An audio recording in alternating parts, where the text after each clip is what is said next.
काल परवा लॉन्च झालेला आयफोन फक्त 35,000मध्ये आणि ही जागा कोणती आहे चला मी ती तुम्हाला पुढे सांगते. त्या पहिले तुम्हाला माझा मिनी ब्लॉग पुरा बघायला लागेल. तर हाय गाईस, तर इकडं बघा मी निघाले होते दादरवरून बोरवली ते स्टेशनवरती. तिथून स्टेशनवरून बोरवलीच्या ऑटो करणं लागते बघा, पगोडा आहे तर तिथून आपल्याला 60-60 रुपये घेतात, म्हणजे 20-20 रुपये. मग तिथे गेल्याच्या नंतर इथं बोटचं तिकीट काढलं होतं बघा, कारण इथून बोटमधूनच जाणं लागते बघा तिकडं, कारण इकडं समुद्र वगैरे आहे ना, समुद्राच्या थोडं जवळच आहे बघा ते.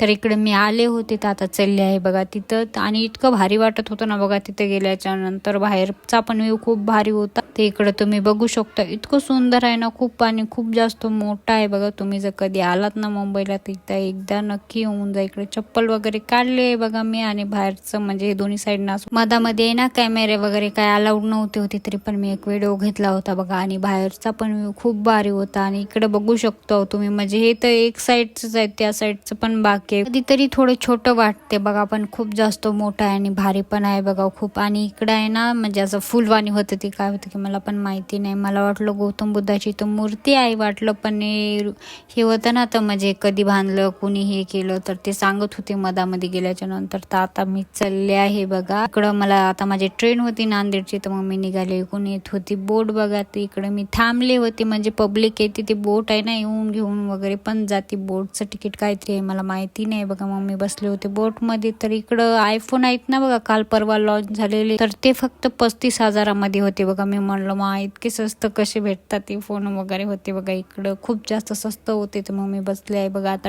ट्रेन मध्ये. तर मी सकाळी सकाळी पोहोचले नांदेडला 7 वाजता. तर मी जाते घरी, तोपर्यंत